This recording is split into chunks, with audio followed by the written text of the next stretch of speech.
Good evening everybody. యాక్చువల్గా ఈ song hook line ఆయన నోట్లో నుంచే వినాలి, ముందే ఆయన నోటి నుంచి వింటేనే హై వస్తుంది, ముందు రివీల్ చేయకూడదని చెప్పి దీనికి ఏ ముహూర్తాన ఆరా ఆఫ్ వస్తుందని పెట్టామో, ఇవాళ ఇక్కడికి వచ్చిన ప్రతి ఒక్కళ్ళలో ఆరా కనబడుతుంది. ఆరా అంతా మల్లారెడ్డి విశ్వవిద్యాపీఠలోనే ఉంది. Thank you so much. నిజంగా సండే కదా చాలా తక్కువ మంది వస్తారనుకున్నా, బట్ నేను ఎక్స్పెక్ట్ చేసినట్టు చాలా ఎక్కువ మంది వచ్చారు. Thank you so much. And ఈ ఆపర్చునిటీ ఇచ్చిన ఎంటైర్ మల్లారెడ్డి విశ్వవిద్యాపీఠ్ యాజమాన్యానికి, ప్రీతి రెడ్డి మ్యామ్కి మేము మనస్ఫూర్తిగా థ్యాంక్స్ చెప్పుకుంటున్నాం. Thank you so much. సార్కి, శరత్ సార్కి మనస్ఫూర్తిగా థ్యాంక్స్ చెప్తున్నాం. థ్యాంక్ యూ సో మచ్ అండి. ఒక సినిమాలో ఒక సీన్లో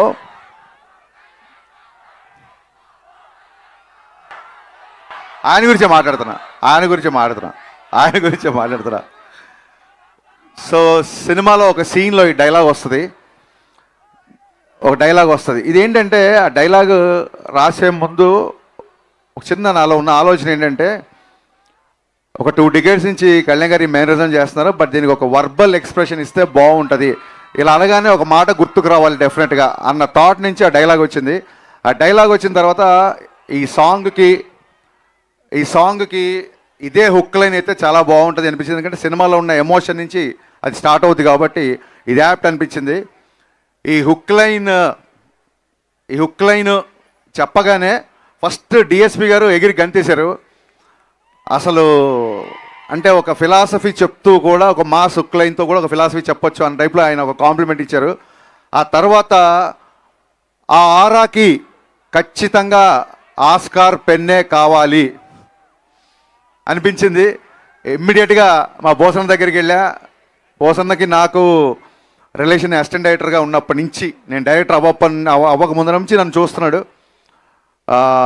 మళ్ళీ నాకు ఆటోగ్రాఫు, గబ్బర్ సింగ్ ఈ రోజులు గుర్తొచ్చాయన్న. కంటిన్యూగా అంటే సాంగ్ వచ్చేంత వరకు బోస్ గారు నేను హోటల్లో చెక్ ఇన్ అయ్యామంటే లిరిక్ పేపర్తోనే బయటికి వెళ్ళాం.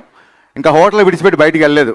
నాకు తెలిసి ఒక 2-3 రోజులే కూర్చున్నాము. బట్ ఫస్ట్ డే ఒక 4 hours, సెకండ్ ఒక 8 hours సాంగ్ అయిపోయింది. యాక్చువల్గా ఫస్ట్ డేనే దేవి గారికి వినిపిద్దాం అనుకున్నాం, లేదు ఇంకొకసారి మళ్ళీ డబల్ చెక్ చేసుకుని ఆయన వినిపిద్దామని చెప్పి రెండో రోజు మళ్ళీ కూర్చొని మళ్ళీ కొన్ని లైన్లు యాడ్ చేసి అప్పుడు దేవి గారికి వినిపించాము.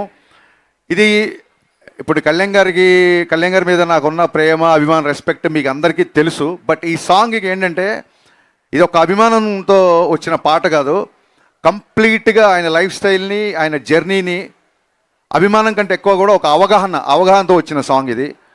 సో అంటే ప్రతి ఫ్యాన్ మనసులో తన గురించి ఏమనుకుంటాడో కళ్యాణ్ గారి వ్యక్తిత్వాన్ని యాజ్ ఇట్ ఈజ్గా ప్రతిబింబిస్తూ ప్రతి లైన్, అంటే హీరోయిజం సాంగ్స్ రాసినప్పుడు ఏమవుతుందంటే ఒక లైన్ రాస్తే అది ఏ హీరోకైనా సూట్ అయ్యేలా ఉంటుంది యాక్చువల్గా, డెఫినెట్గా హీరో ఎలివేషన్స్ రాస్తున్నప్పుడు.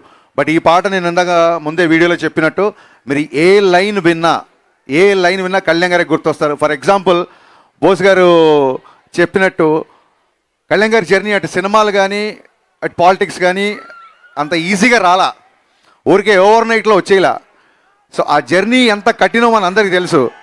సో దానికి సంబంధించిన లైన్, నా ఫేవరెట్ లైన్ ఏంటంటే, మెత్తని మట్టిలో మొలిచిన మొలకవు కాదోయ్ నువ్వు, బండరాళ్లను బద్దలు కొట్టిన మొండి మొక్కవు నువ్వు. ఈ లైన్ నాకు నా ఫేవరెట్ లైన్. అంటే ప్రతి లైన్ నా ఫేవరెట్ లైన్సే లిరిక్స్లో ఉన్నాయి, బట్ ఎక్కువగా హత్తుకునే లైన్ ఇది.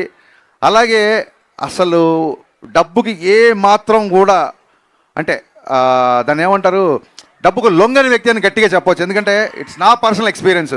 గబ్బర్ సింగ్ తర్వాత మా కాంబినేషన్లో చాలామంది సినిమాలు, కొంతమంది కార్పొరేట్ వాళ్ళు వచ్చి యాడ్స్ ట్రై చేద్దామంటే కళ్యాణ్ గారికి 2012లోనే, ఆ రోజుల్లోనే ఆల్మోస్ట్ అప్పటికి పాన్ ఇండియా అనే టర్మే లేదు, కానీ ఆల్మోస్ట్ షారుఖ్ ఖాన్ యాడ్స్కి తీసుకున్నంత రెమ్యునరేషన్ ఆఫర్ చేశారు కళ్యాణ్ గారికి.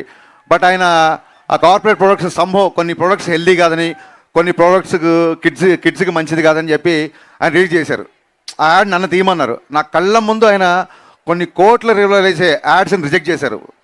ఇంకోళ్ళు చేయడం ఈయనకి చేయకపోవడం అని కంపారిజన్ కాదు, ఎవరి ధోరణి వాళ్ళది. బట్ ఆయన వ్యక్తిత్వాన్ని ప్రస్ఫుటించేలాగా, అందుకే ఎక్కడన్నా తనకి నెగటివ్ ఉన్నా, ఎక్కడన్నా తనకి ప్రతిబంధక ఉన్నా చొచ్చుకెళ్ళే